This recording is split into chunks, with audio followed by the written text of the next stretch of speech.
चंदा मामा निकल गया। क्या बोलती हैं कि बेटा देख चंदा मामा निकल गया। और जब करवा चौथ जैसी रूढ़िवादी परंपराएं आती है तो आप उसी चांद को पति के रूप में देखती हैं। तो कैसा दोहरा मापदंड।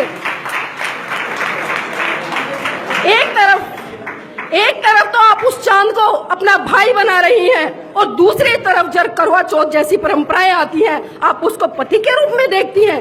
कैसा दोहरा मापदंड। क्या यही हमारे महान पुरुषों ने हमें सिखाया? क्या इसी दिन के लिए उन्होंने बलिदान किया? क्या इसी दिन के लिए उनका संघर्ष रहा? क्या इसी दिन के लिए उनका समर्पण रहा? मैं आपसे बता दूं, जितने भी ये त्योहार आते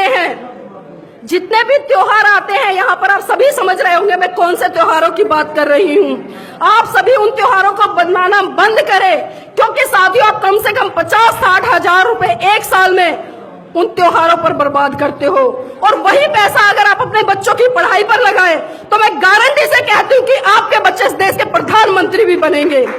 लेकिन जरूरत है इन परंपराओं को तोड़ने की, और एक बार तोड़ कर देखो इस करवा चौथ की परंपरा को। देखती हूँ आपके पति मरते हैं नहीं मरते। मेरी शादी हो गई है, 12 साल हो गए हैं, मेरे पति भी यहाँ पर मौजूद है, आज तक बुखार नहीं होता, सच कह रही हूँ।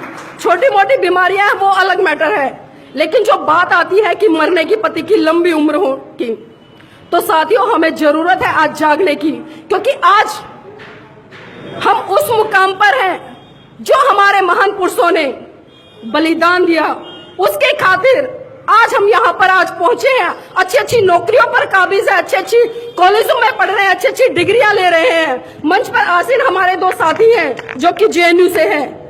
ये अधिकार किसने दिलाया इनको? किसने दिलाया? अगर बाबा साहब इस समाज के लिए इतना त्याग समर्पण नहीं करते, साथियों मैं गारंटी से कहती हूँ बाबा साहब ने तो 4-4 बच्चे मिशन मूवमेंट पे कुर्बान करे हैं। जिस दिन आप एक बच्चा भी कुर्बान कर दोगे ना, मैं मान जाऊंगी कि हाँ आप बाबा साहब का सम्मान करते हैं।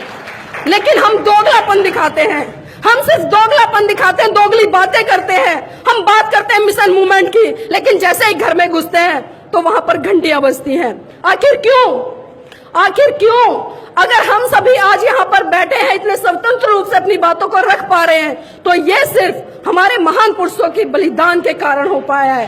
तो हमारा सच्चा सम्मान तभी हो पाएगा और सच्ची श्रद्धांजलि हमारे महान पुरुषों को तभी हो पाएगी जब हम उनके बताए हुए बातों को फॉलो करेंगे और उनको फॉलो कर अपने व्यवहार में उतारेंगे, और व्यवहार में उतारकर अपने जीवन के साथ साथ अपने समाज के से जुड़े हुए सभी साथियों का, इस राष्ट्र का, इस देश का